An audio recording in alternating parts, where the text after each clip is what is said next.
जरा काय आहे की आपल्या ज्या भारतीय स्त्रिया आहेत, भारतीय स्त्री महिला ही एक अनाकलनीय वस्तू आहे, चीज आहे, काही समजत नाही.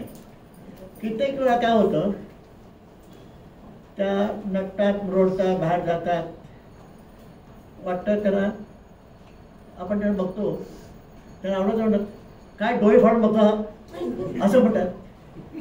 आणि नाही बघायचं तर म्हणतात, काय बावट आहे त्याला, डोळे करून बागेकडे बघता पण येते त्याला, असंही म्हणतात. तर असं ही चीज आहे ना, अशी मोठी काही विचित्र गोष्ट आहे. आता अशी गोष्ट झाली की मी याचा अनुभव घेतला. एकदा काय झालं, तेव्हा मी बिंबिसार राहत होतो. जोगेश्वर उतरलो, तिथे एका साईडला पाणी म्हणून ते घेतलं, समोरच्या बाजूला मार्केट होतं आणि रिक्षाचं स्टँड फार लांब असायचं, म्हणजे तिथे लाईट चिकार असायची. तर ते बघत चाललं होतं, तेवढ्यात एक बाईक आली, मोठं तुला बॅगडं होतं, खेचत चालली होती आणि छक नाही पायावरती चक्कर बसलं. काय न मग ते पुढे चालू पडली. आणि त्यानंतर मला 1.5 महिना घरी राहायला लागलं, सेलिब्रिटी झालं. तर ते असताना माझ्या डोक्यामध्ये कल्पना आली आणि मी लिहिलं,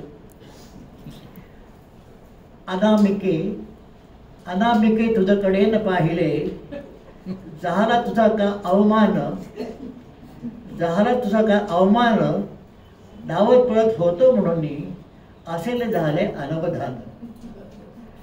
चिडून मारलीस बॅग आणि जखमी केलीस तंगडी, समाधान तुझे असेल झाले, चाल माझी केलीस लंगडी, चाल माझी केलीस लंगडी. डॉक्टर म्हणाले माझ्या पायाशी झाले आहे सेल्युलायटिस, पाय टाकून पडून राहणे, जीव येतो आहे रंजीस. पाय दिसली तर जवळ न जाणे, धरले माझे मी कान, पाय दिसली तर जवळ न जाणे, धरले माझे मी कान, गेल चुकून जवळ ठेवीन तिच्या सौंदर्याचे भान, तिच्या सौंदर्याचे भान. पण ही गोष्ट झाल्यानंतर मी विचार केला तर मला समजलं, अनाकलनीय असं काही नाही आहे. भारतीय स्त्रीचं अनाकलनीय काही नाही आहे. त्यांना आवडतं, पुढे तुम्ही कसं सांगता याच्या अवलंबून असतं. आता आज सुद्धा आपल्या कार्यक्रमाला अनेक महिला आलेल्या आहेत, नटून थटून शृंगार करून आलेल्या आहेत. मी त्यांना काय सांगेन, काय माहीत त्यांना, आजच्या या कार्यक्रमाला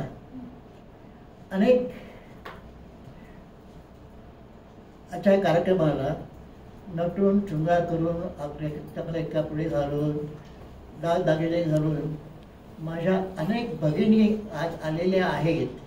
असं मी म्हटलं तर त्यांचं कौतुक पण होईल आणि त्यांना राग पण येणार नाही.